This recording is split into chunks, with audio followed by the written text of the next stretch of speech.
Welcome to our Special Needs Corner. We're so happy to have you here.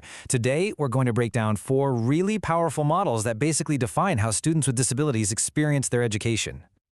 Yup, we're diving into exclusion, segregation, integration, and the one we're all striving for, inclusion. And trust me, these aren't just fancy academic terms. They are frameworks that can literally shape a student's entire future.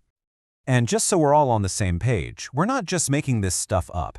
Our definitions are coming straight from a really important document, the UN's General Comment No. 4 on the Rights of Persons with Disabilities. This is pretty much the global standard. But definitions by themselves can be a little dry. So to really make this hit home, let's follow the story of a young boy named Carlo who has Autism Spectrum Disorder. We're going to see how each of these models directly impacts his journey through school. So we have to start with the most restrictive model of all, exclusion.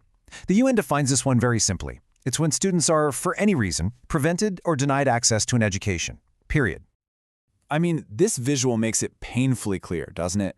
The main group of students, they're all inside that circle. That's the school system. And Carlo, he's the dot on the outside, with literally no way in. So in Carlo's world, here's what happens. His parents go to enroll him in their local school, but they're just turned away. The school's reason? Sorry, we just don't have the resources. It's a textbook, real-world example of exclusion. Okay, so the next step up from total exclusion is segregation. Now, in this model, students with disabilities do get an education, but, and this is a big but, it's in a totally separate environment, completely isolated from their peers without disabilities. And you can see the difference in this visual, right? Carlo isn't on the outside anymore. He's in a school setting, but it's a separate, smaller circle. There's basically a wall between him and the mainstream system. They're running on parallel tracks that never, ever cross. For Carlo, this means he's sent to a specialized SPED center. He is learning, which is good, but every single one of his classmates also has a disability. What that means is there's zero opportunity for him to interact with and learn alongside typically developing kids. All right, next up we have integration. Now, on the surface, this looks like a huge step forward. Carlo is finally inside the mainstream school. But there's a huge catch. The school doesn't change one bit. The entire burden to adapt and fit in falls completely on him. You see it in the diagram, right? Carlo is now inside that main circle, but look closely. He and the other students with disabilities, they're still kind of clustered together inside a circle of their own. The system, that big circle, it hasn't changed its shape for them. They've just been dropped in. So for Carlo, integration means he's physically sitting in a mainstream classroom, but the environment is totally overwhelming. It's noisy, the lessons aren't structured in a way he can follow, and he's basically left to figure out how to cope with all of it entirely on his own.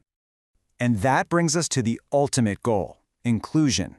According to the UN, inclusion isn't just about where you place a student. It's about systemic reform.